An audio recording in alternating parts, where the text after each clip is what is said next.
বিহু পৰিৱেশন কৰিছে আমাৰ 26তম দক্ষিণ মধ্য গুৱাহাটী ৰঙালী বিহু সন্মিলনত বঢ়িয়া কৰিছে। আপুনি আপোনাৰ হবিটো এনেকুৱা বিহু আছিল নেকি? মোৰ মানে মনটো খুব উৎসাহ। মই মা দেউতাৰ ঘৰত থাকোঁতে এইখিনি সুবিধা পোৱা নাছিলোঁ সৰুকালত। যিটো সময় শিকিব লাগিছিলে সেইটো সময়ত নাপালোঁ শিকিব। মই ল'ৰা ছোৱালী জন্ম দিয়াৰ পাছত 35 বছৰ বয়সৰ পৰাহে অকণমান ৰাইজৰ এনেকৈ হেৰিবিলাকত ওলাই আমাৰ সমাজ সেৱা কৰি আহিছোঁ বা ওলাবলৈ সুবিধা পাইছোঁ। ৰাইজৰ লগত এনেকৈ মানে কেতিয়াবা লগ পালে অকণমান ফূৰ্তি কৰোঁ। হয়, আজি কিমান ধুনীয়া সাজি কাচি আহিছে আমাৰ এই বিহু সন্মিলনত, কিন্তু আপোনাৰ কিবা হেৰি বিহুৰ কিবা এটা বস্তু কমতি আছে নেকি? যিটো আমাৰ বিহুত মানে ছোৱালীবিলাকক বা আমাৰ মহিলাসকলক আপোনাৰ কোনটো বস্তু আপোনাৰ কমতি আছে?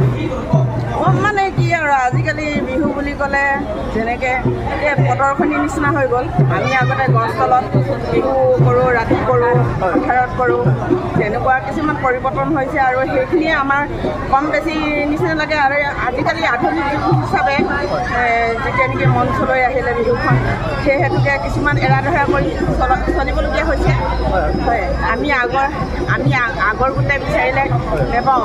আজিকালি হৈছে ডিজিটেলৰ দিন, সেই হেতুকে কিছুমান কম বেছি কৰিবলগীয়া হৈছে।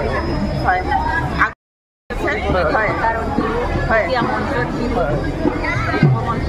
আৰু আগতে বিহু বুলি ক'লে পুৰুষসকলেও ধুতি চুৰিয়া পিন্ধি যায়, পাঞ্জাবী পিন্ধি যায়।